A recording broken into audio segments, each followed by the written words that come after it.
Welcome. I'm E.G. Marshall. If life had a second edition, oh, how I would correct the proofs.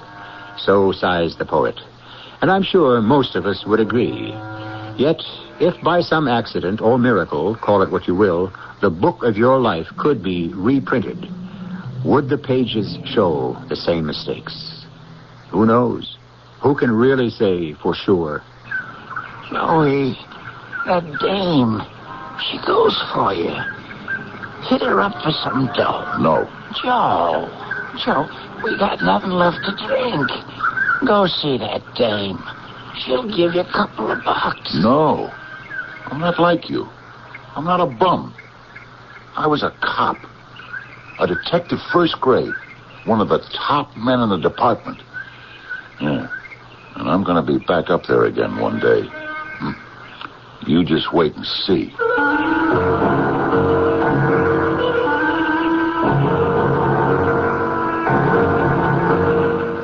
Our mystery drama, Gate 27, was written especially for the Mystery Theater by Sam Dan and stars Fred Gwynne. I'll be back shortly with Act 1. Working hard, there's no denying. Do your best, you keep on trying. So take a break, that's satisfying. You and Maxwell House. So pour a cup, enjoy the flavor. The taste is always true. Relax and get yourself together. Maxwell House in you. Get that good, the last drop in.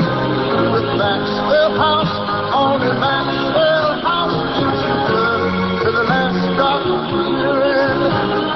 Maxwell House. Maxwell House has a taste, a feeling that no other coffee can give you. Because Maxwell House is always good to the last drop. Get that good to the last drop in. Maxwell House. Yeah. Really good. Hey, what's the holdup? This isn't rush hour. Haven't you heard? Cousins is having their half-off sale. You mean all this traffic is heading for Cousins? If you were at Cousins' half-off sale last year, you'd understand. It's unbelievable. Practically everything is 50% off and more. Suits, sport coats, sweaters, outerwear, dress shirts, you name it. You mean to tell me that those great-looking fashions from Adolfo, LeBaron, Cassini, Lou Miles are at least a half off? Now you know why everyone's in such a hurry. Designer three-piece suits that were $295 are now $147.50. $450 LeBaron suits are now $225. Ola Cassini suede front sweaters that were $125 are now $49. And get this, Cousins' $145 all-weather trench coat is now $69. At those prices, I can get an entire winter and year-round wardrobe. All right, fella, take it easy. Don't you realize Cousins is having their annual half-off sale? Cousins Clothes, 11.5 mile in Southfield and Lathrop Village. And Cousins Big and Tall Store, 11 mile in Southfield and Lathrop Village.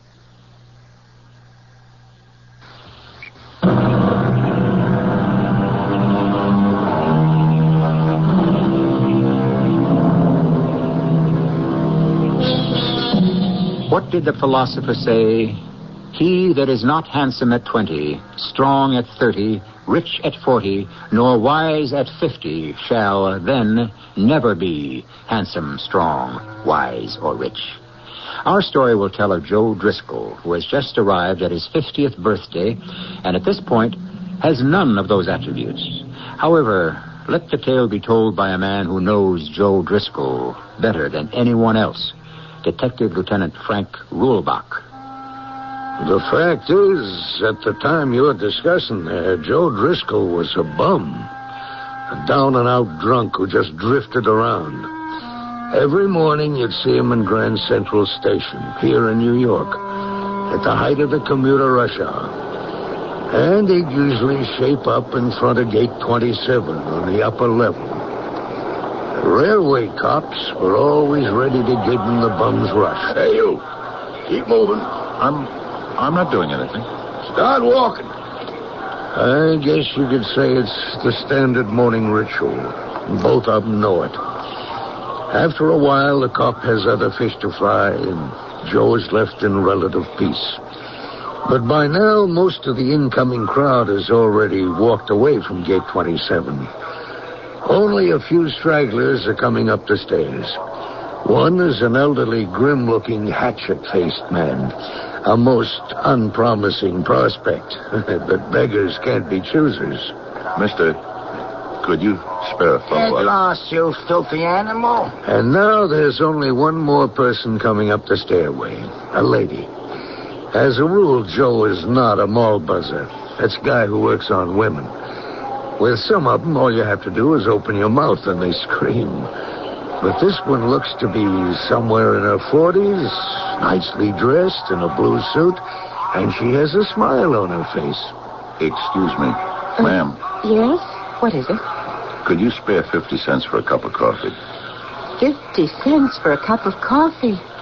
Never realized how inflation must be hitting your business, too. Coffee, I remember it used to be a dime, even a nickel.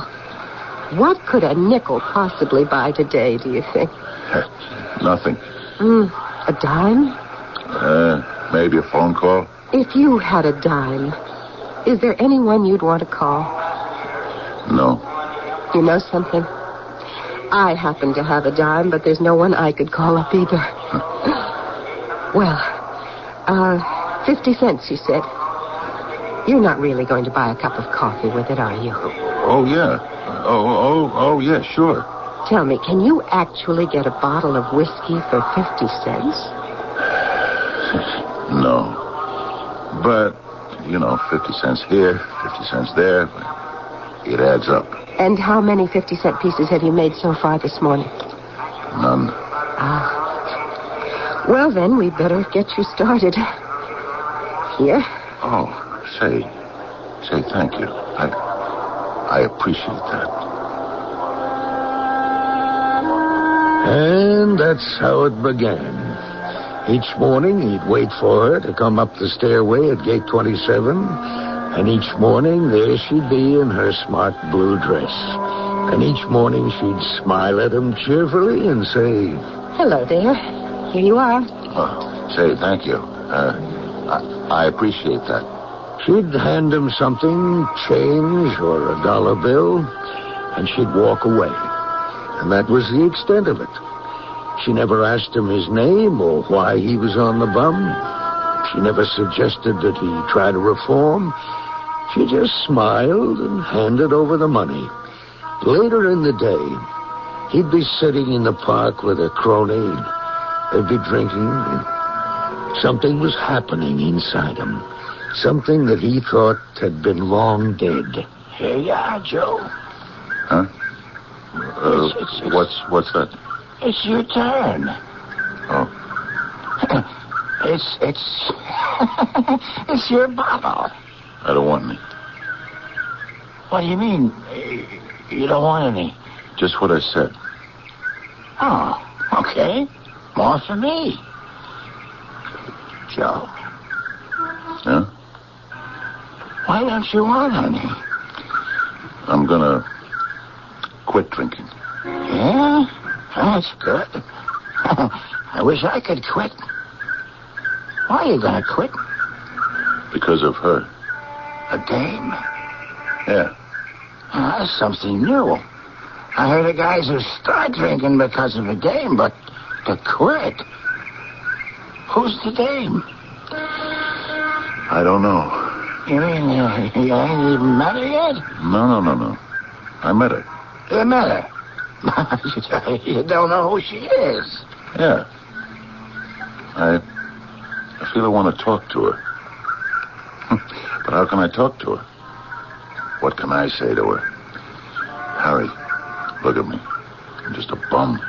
You want a drink? My face, my clothes, I'm filthy. Oh, yeah, sure, I'm all right just as somebody she could be sorry for, but for her to take me seriously,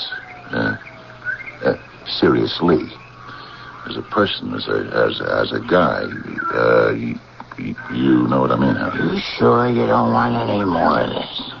But here's what I have to do. I have to quit drinking. Harry, are you listening to this? Huh? And then I have to get cleaned up. Got a job. I don't think I could get back in the police department anymore, but there's plenty of jobs. Right, Harry? Anything you say, Joe. Yeah. And then, Harry, listen to this. I'll get my own place. A car. Some good clothes. You know, and one morning, I'll show up at gate 27. And I'll say to her, hey, listen, let me buy you some breakfast. Yeah, Harry, that's what I'm going to do. What do you say to that, huh? You want a drink?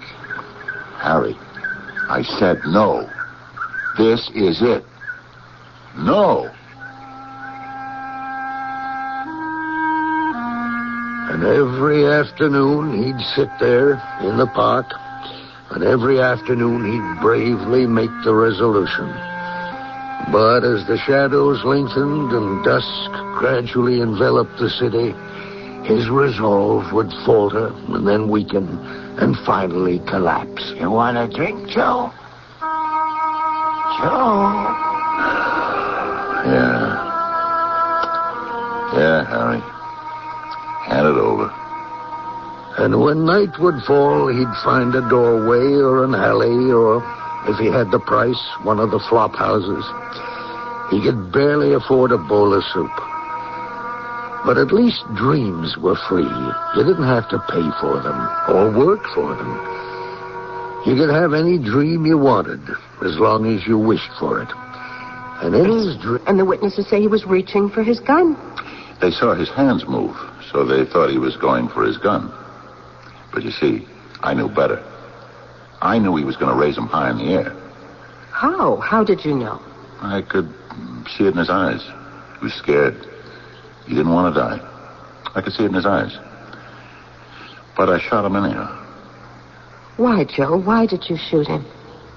Because of her. Who? Florence.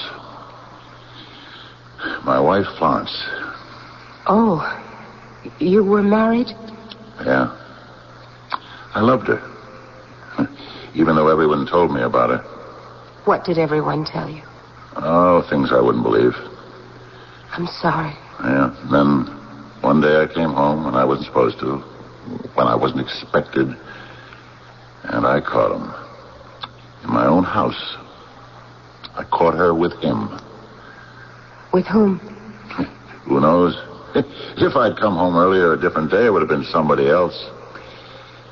Well, I turned around, walked out of the room, out of the house. You did the right thing. No, it was wrong. I should have killed her. Why? Well, because I had to kill somebody. I had to get rid of all that anger. Well, that night I ran into Lou Follette. I said to myself, somebody has to pay for this. And you're going to pay for it, Lou Follette. That's why I killed him. Because I was afraid to kill her. Florence. I was afraid to kill my wife, Florence. But everyone said you had no choice but to shoot Lou Follette. I don't care what everyone said. All I know is that night I went out and I started to drink, and I didn't stop for 5 years. That is until I met you. Now I don't have to drink anymore. Because I met you. And I love you. You love me? Yes.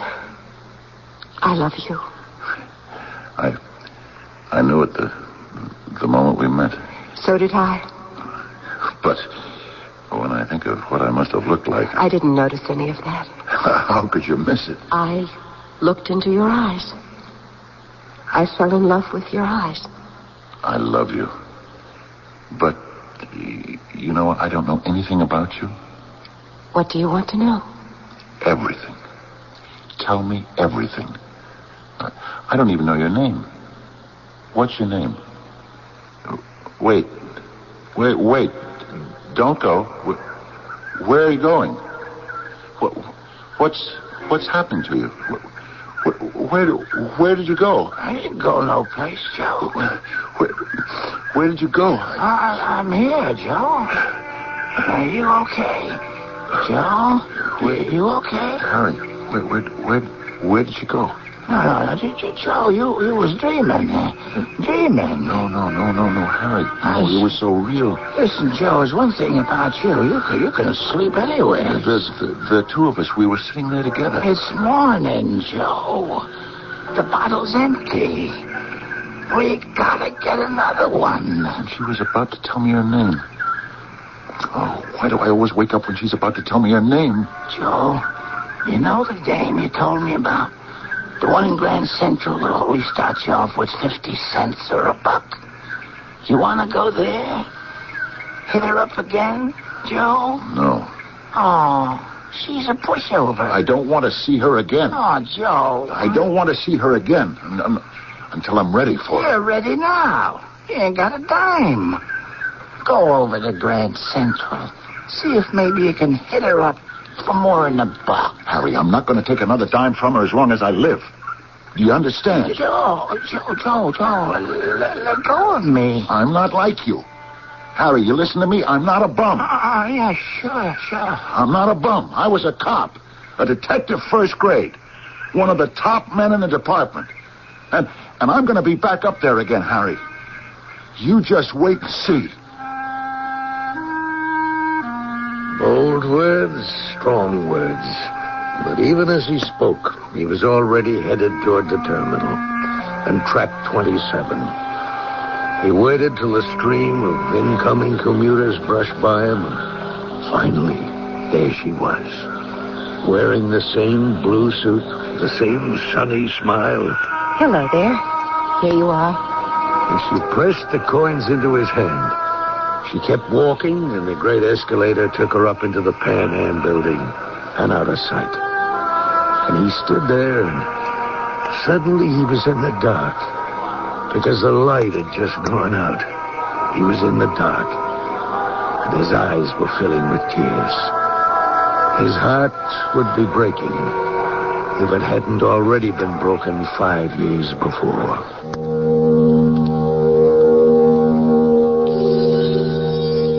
Where does a man move when he has no place to go?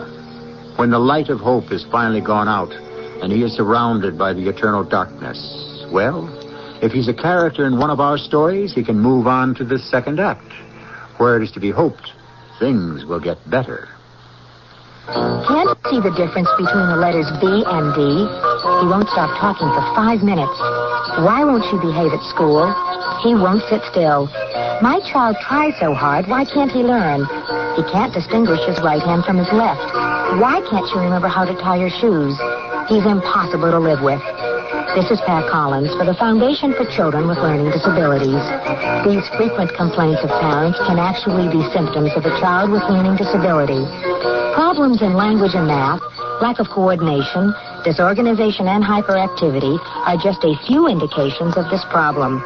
The keys to helping a child with a learning disability are early detection and special teaching. For further information on recognizing learning disabilities and to receive a free copy of Their World, a publication of FCLD, write LD, Box 2929, Grand Central Station, New York, 10163.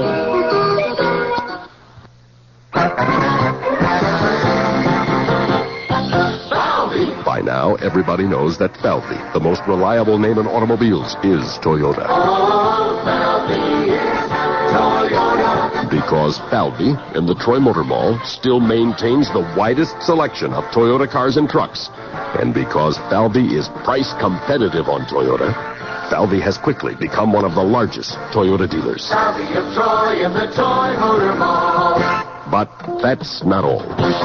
Right there in the Troy Motor Mall, 500 feet away, Falvey is also Volkswagen. Think about it. Is Volkswagen fuel efficient? Does Falvey have a wide selection? And most important, is Falvey price competitive on Volkswagen? Answer, Falvey does it again.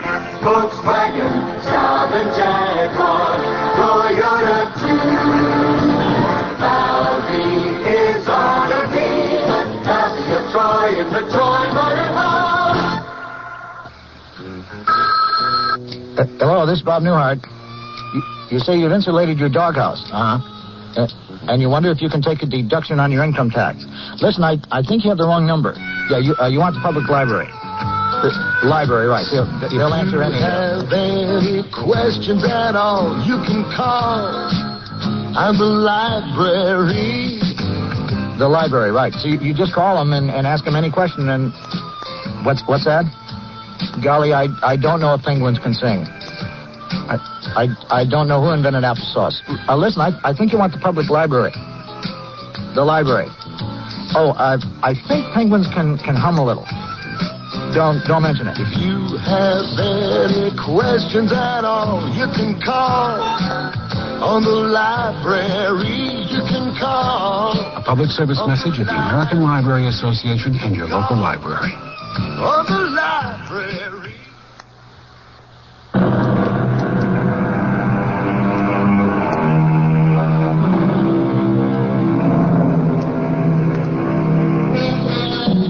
While there's life, there's hope, said a number of poets, including Terence, Cicero, and Oliver Goldsmith. Therefore, I am encouraged to say it too. A poem should be like a mathematical equation, both sides in balance, which means we can also say that while there's hope, there's life. I'm sure that Detective Lieutenant Frank Ruhlbach, who is telling our story, would agree. Sure. Hope. You'd be surprised, or would you, at how many people there are in the world who have no hope at all, who've given up on everything, even dreams. It's getting light, Joey. Yeah. We better blow. When the janitor comes down the cellar for the garbage cans, he'll throw us out. Okay. Maybe he'll call the cops, which it'd be even worse. Yeah. Sure. Hey, look at it outside. It's gonna be a nice day. Huh? You, didn't sleep last night, did you? No. I noticed. Weeks. You ain't been sleeping. You hungry? No. Joey, I got to have a drink. I know, Harry. I can't wait all morning. Go to the station. This dame. Hit her up for $1. At least we can get a bottle of wine. I'll meet you in the park. And Joe Driscoll walked as quickly as he could to Grand Central Station. He waited there at track 27, upper level. He stood there in the middle of the rush of the incoming commuters, waiting for her. Suddenly, the stairway was empty. He could see down to the platform, and it was deserted. There was no sign of her. He stood there, and he didn't know what to do. You're here again, huh? No matter how many times I tell you to beat it, you keep coming back. Officer. Now move along, huh? But she hasn't come up the stairs yet. Move! She comes every morning, officer. Why didn't she show up today? Something must have happened to her. She wasn't on the train. On what train? Who wasn't on the train? This lady. How would you know a lady? I know her very well. Yeah? What's her name? I don't know her name, but she's kind and she's sweet and she believes in me. Sure. I believe in you too. Now just move along, huh? But she's on the train every morning, officer. Why wasn't she on it today? Who? The lady I've been telling you about. The lady whose name you don't know. The lady who don't exist. All right, now, beat it. But something must have happened to her. Joey, maybe you could go where she lives.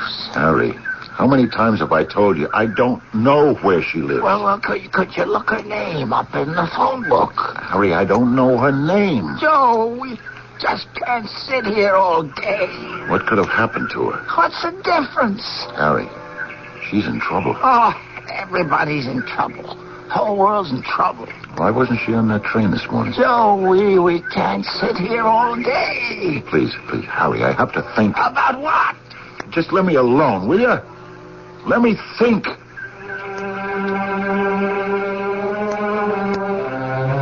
He sat there all day and all night. And for the first time in weeks, he was able to dream. He was able to dream about her. Joe? Is that you? Yes, Joe. I can't see you. Where are you? Where are you? I can't see you either. You weren't on the train.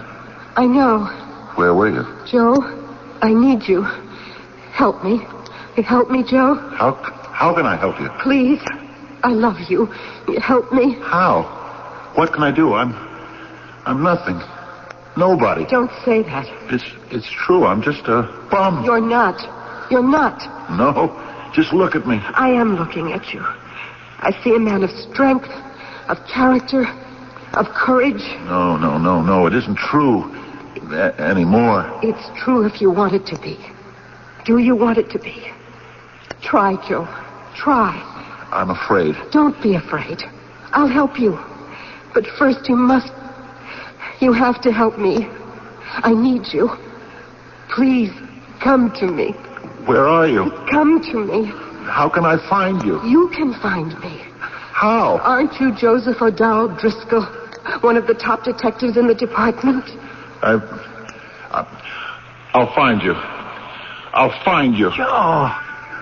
Joe. Well, Joe, wake up. Huh? What? Joe, you've been dreaming again. You've been dreaming. Oh, yeah.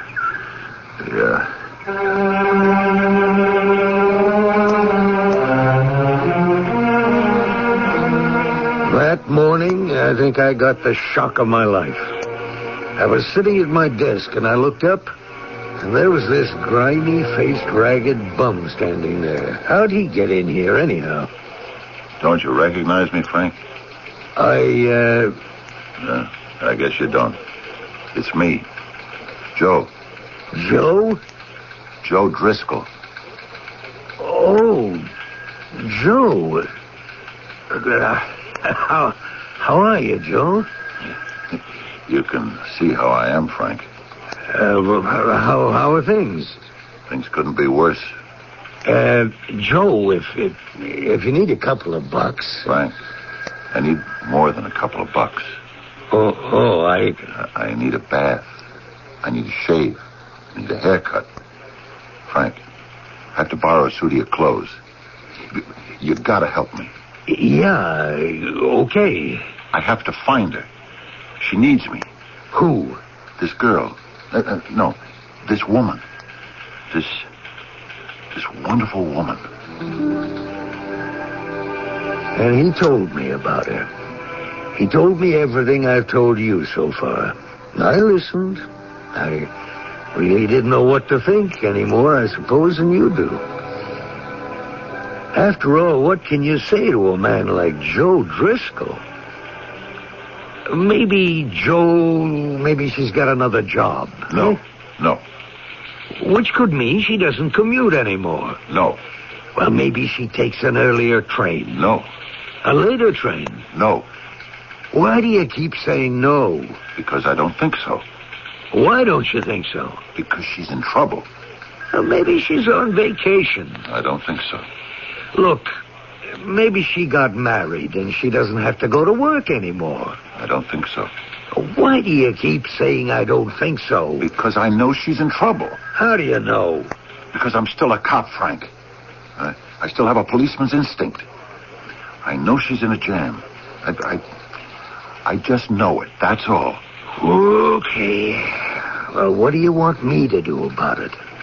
Find her. How? First, Frank, I have to get cleaned up. Can you take me home with you? I took the morning off. We went to my place. It's a good thing my wife was out working. After about an hour in the bathtub and with a razor, he didn't look too bad. When he put on one of my suits, he even looked presentable. See this, Frank? Yeah, it's your ID card from the department. Yeah. I had to turn in the shield, but I always kept this. I may have to use it to find her. Joey, you can get into trouble for impersonating a cop. But I am a cop, Frank. Even if I'm not still with the department at this time, I'm a cop. I can never stop being a cop. Is that how you feel, really? Yeah, I do. Look, Frank, I have to get moving. I have to find her. It's been 2 days. Oh, wait a minute, Joe. For what? Please, ask yourself a question. Ask yourself, does she exist? What do you mean, does she exist? Well, does she? Sure she does. Maybe she does, but only in your mind. Frank, I'm not crazy. No, of course not. But you've had a bad time. You lost everything. You gave up everything. You became a drifter. Look, Frank. Something inside you said, no, this can't go on. Joe Driscoll is not going to be a bum for the rest of his days. Joe Driscoll is going to make a comeback. I'm so glad you feel it, and you're going to make good. I know it. So this woman, you don't need her anymore. How can you say that? Well, you needed her in the beginning. You needed her, the idea of her to wake you up. But you're all right now. You can make it on your own. Frank, are you trying to tell me this girl is only in my imagination? Isn't she, Joe? Isn't she?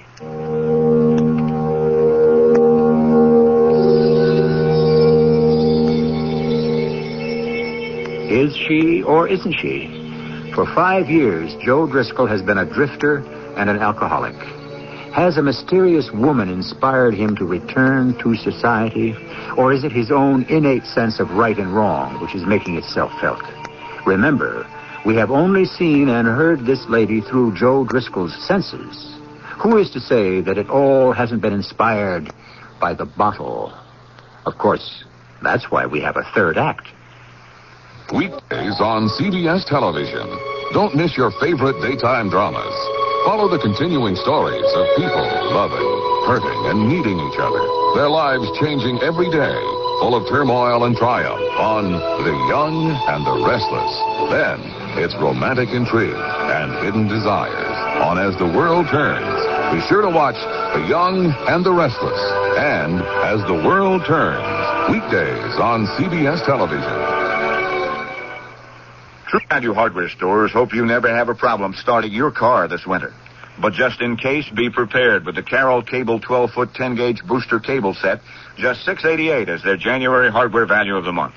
Hi, Pat Summerall to say it features solid copper contacts and cables for reliable starts, plus rugged steel clamps with heavy-duty springs for durability. And this premium Carroll Cable 12-foot booster cable set is just $6.88 while supplies last at participating True Value hardware stores and home centers. They say their product is the highest quality. But how can I be sure? Well, they say it's a great value. Well, how will I know until I try it, and then it'll be too late? Well, there is another way. A way to stop buying blind and start buying smart. Read Consumer Reports. Consumer Reports tests and rates thousands of things you shop for. Foods, home care products, appliances, automobiles, and much more. Millions of Americans read Consumer Reports magazine every month for reliable brand name ratings. Oh, Consumer Reports, of course. My neighbor's been subscribing for years. Now you can, too. Just phone toll-free 1-800-528-6600 for 11 issues of Consumer Reports, plus the big 1982 buying guide, plus the 1983 buying guide when published, plus the 383-page health and drugs guidebook. All that usually costs $29, but now it's only $14. Call right away. Was that 1-800-528-6600? Right, 1-800-528-6600. Don't get taken. Get Consumer Reports.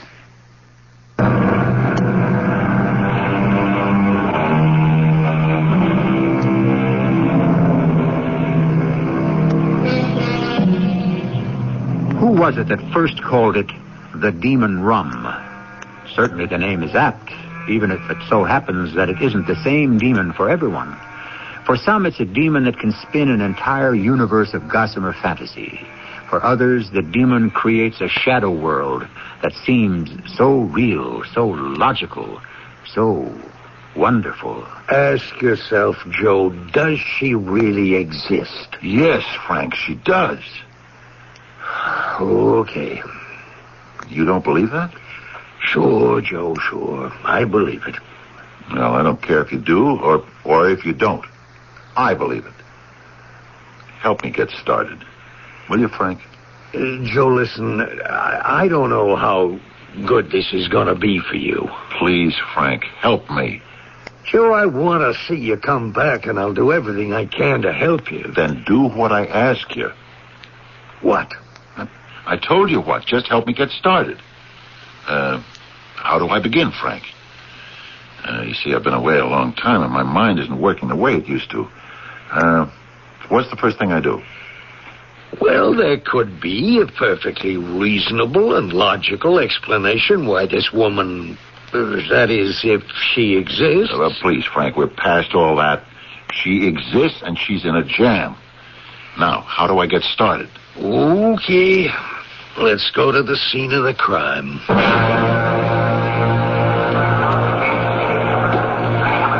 This is where she'd come up from. Yeah, gate 27. She's about 40, Frank. 5'7", weighs, I'd say, 130. Brown hair, brown eyes, oval-shaped face. Wears blue. Blue dress. Or a blue suit. The lady in blue.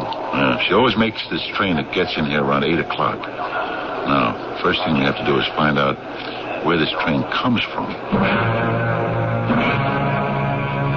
Train number 8217 starts at New Haven. Makes 11 stops before Grand Central. Brings in close to 1,000 people. Joey? Okay, so we're getting somewhere. Where? Well, we know she has to get aboard on one of those 11 stations. Oh, sure. Well, what are we going to do? Ask every one of those 1,000 people? Do you know a woman about 40 who wears blue? Frank, we don't have time. She's in trouble.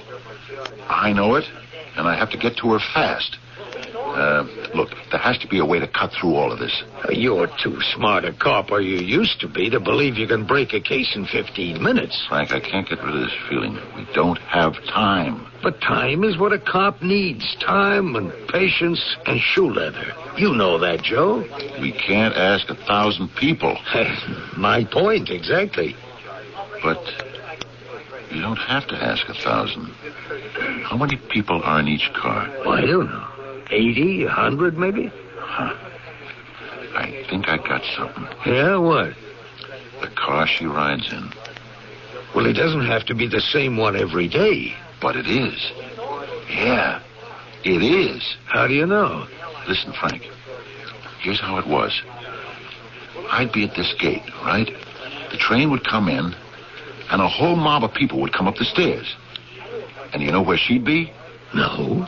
At the very tail end. She and this old hatchet-faced guy. Looks like a hanging judge from one of those old Western movies. Yeah, the two of them would be the last one up the stairs. So what does that tell you? I don't know, Joe. It means they come from the end of the platform, and that they had to be riding in the last car. That's not bad, Joe, not bad.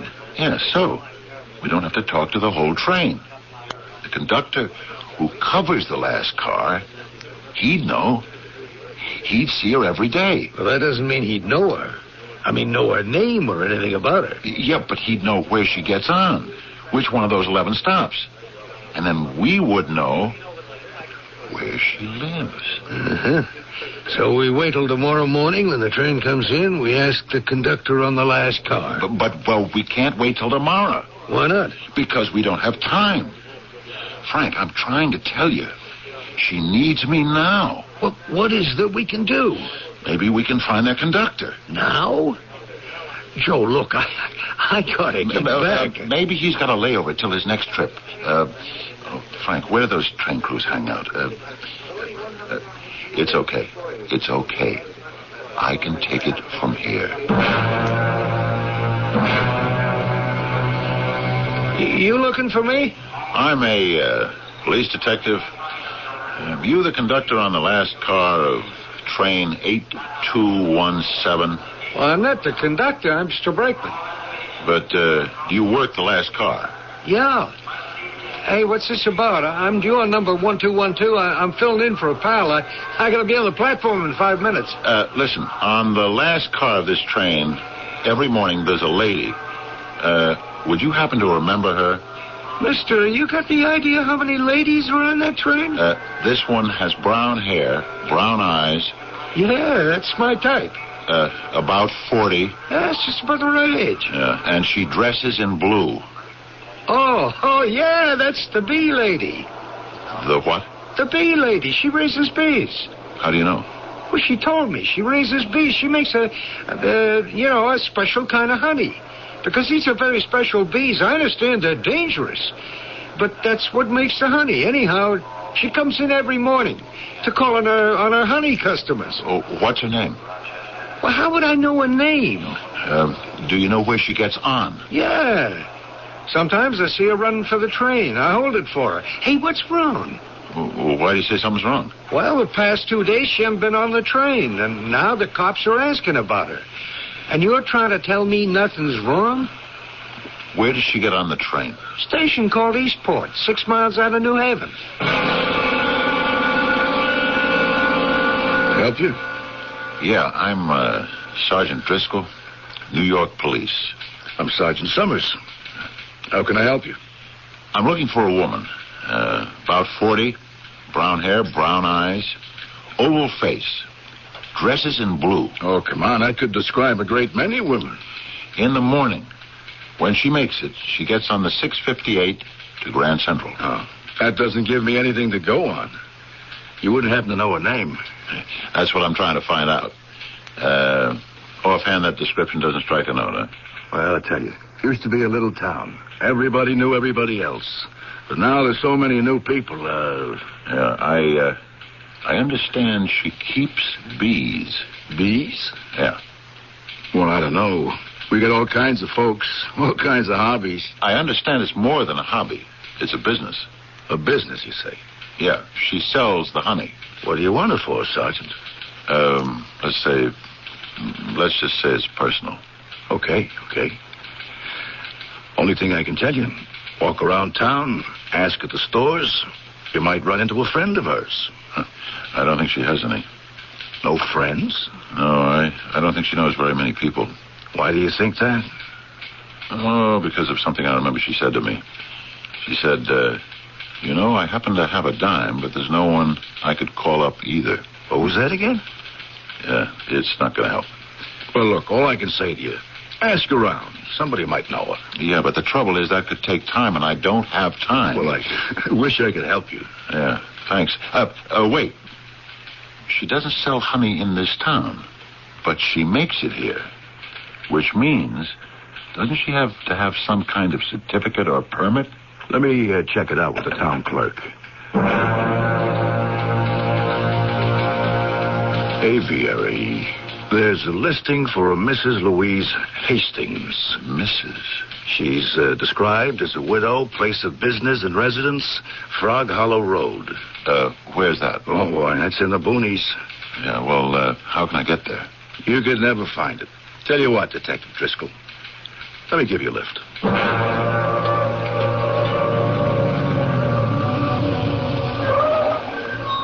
How do you like this for solitude, huh? Yeah. Hey, there's a car. She has to be home. Place is quiet. That's all you've got up here. Quiet. Yeah, but it's too quiet. Louise? Louise? I don't think there's anybody here. Let's ring the bell. Doesn't sound like there's anybody home. Yeah, but the car's here. Where would she go without a car? Huh. Hey, the door's open. Louise. Look at her. Louise. Is she, Help me lift her up. Okay. She's holding the phone in her hand. Look, see? She picked it up and pulled the extension cord out of the socket. What happened? Here, set her down on the couch. All right. She's breathing. Yeah, but it's shallow. Weak. What happened to her? I don't know. There's no sign of any assault. No, the whole place is in order. Better plug in that phone and get a doctor, quick. Louise. Oh, it's you. Yeah, it's me, Louise. I knew you would come. I knew. What happened to you? What happened?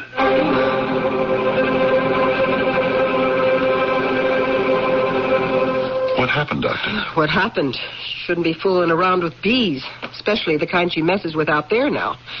I guess it's a living. Yeah, but what happened, Doctor? One of those bees stung her. She went into what's known as anaphylactic shock. Comes from having a protein allergy. Good strong bee bite, you can go into shock, create other complications, and you can die. But how is she? Well, we got to her in time. Just in time. She was going out. Will she be all right? I think so, but somebody's going to have to take care of her. She lives out here like a hermit. Oh, don't worry, Doctor. Somebody will take care of her. Who? Me. Can I go in and see her now? Of course.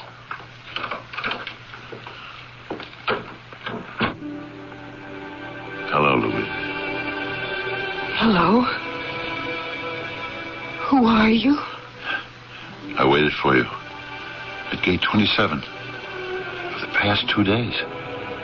Oh, it's you. I kept dreaming you would come. I kept dreaming you needed me. Louise, are we both awake now? What's your name? Joe. Joe. Oh, yes, Joe. We're both awake now. I think.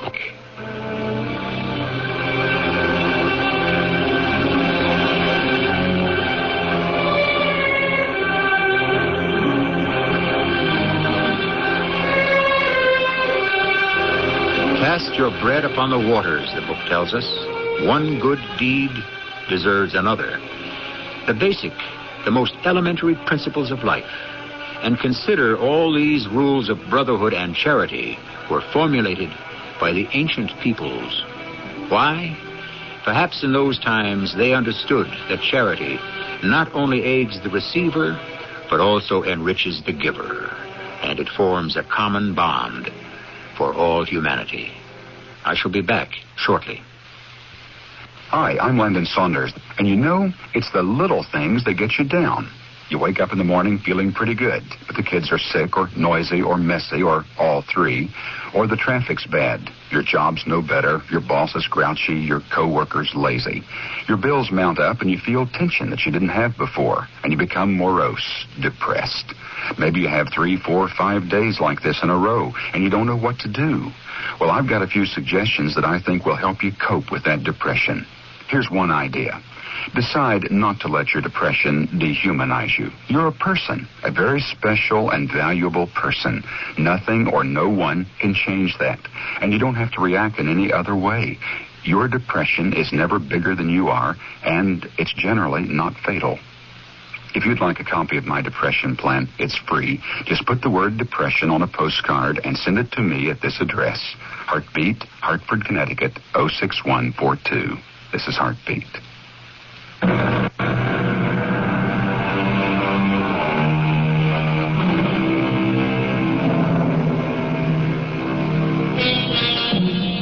We see them everywhere.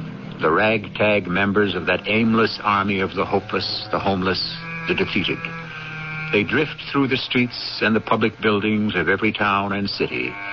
Or perhaps we don't see them. Perhaps we try to look past them or around them or through them.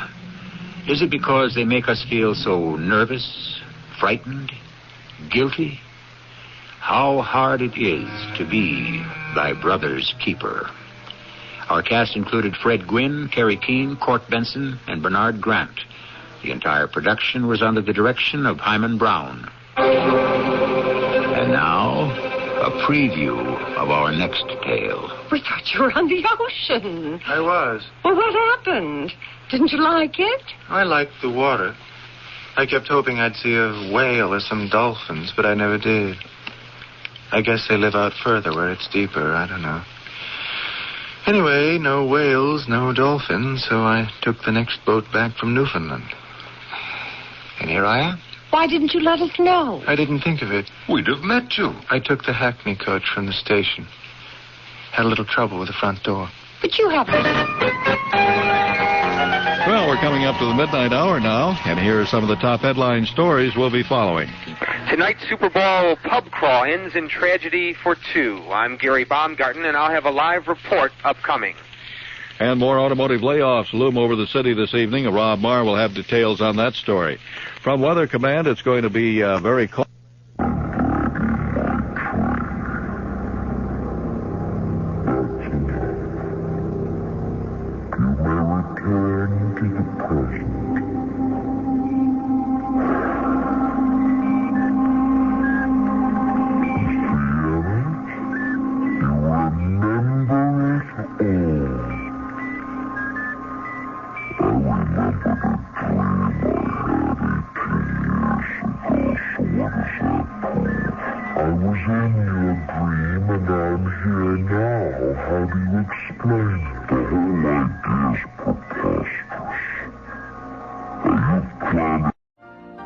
You've been listening to the OTR Gold Network.